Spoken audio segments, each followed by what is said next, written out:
What's up everybody, Dazed here, back with another Dragon Ball Xenoverse 2 video, and today we are doing a skill test on all of Caulifla's moves from DLC 13 that we can get for our created characters, because we want to know how these work, and yeah, it's always good to test things out. So we are going to go over all three of them: Crush Cannon, Double Crush, and Crush Stream. Now, for those of you that do follow my content, I already have made a video on Crush Cannon, but we are going to go over it briefly right here. I will leave a link in the description to that one because this move is kind of broken.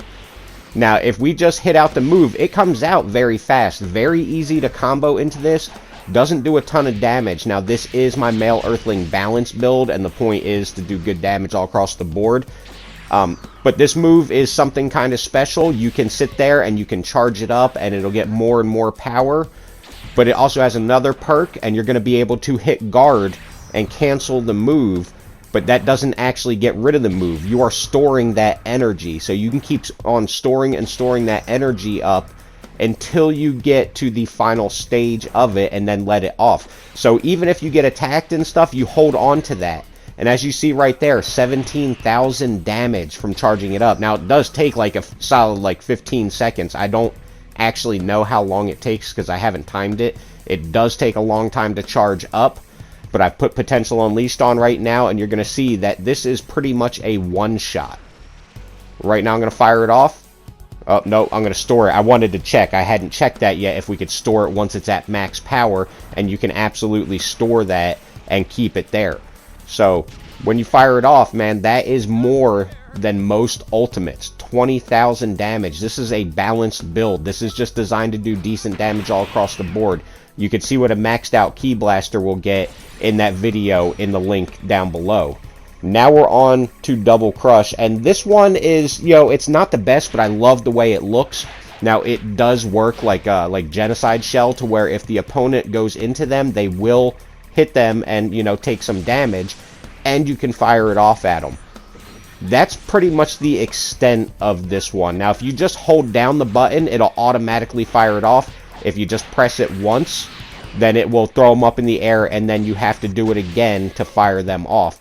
So it's definitely useful, but it's probably not the most practical thing in the world.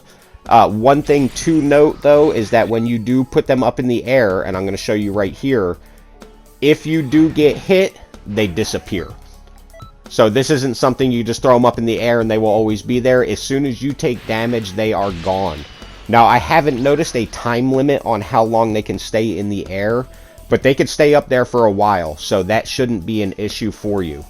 Now it's time to test out the ultimate, and I really like the way this looks. When I choose ultimates and I make my presets, if I was doing PvP, this is perfectly acceptable. I don't need overpowered damage on every single ultimate.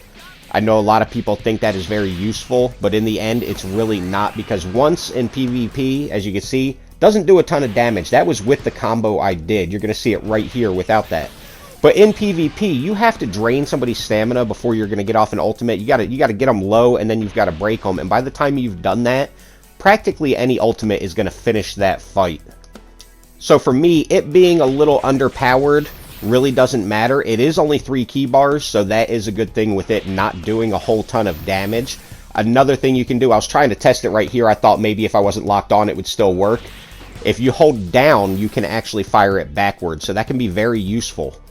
But like I said, not the most damaging ultimate, but if you're doing something like PvP, if you're not just trying to farm stuff and you are doing PvP, perfectly acceptable to use, because by the time you've gotten them down, by the time you've broken them, they probably don't have much left, and on like a female Ki Blaster or something, this is going to do decent enough damage that you're not going to have to worry about that. It will finish off your opponent.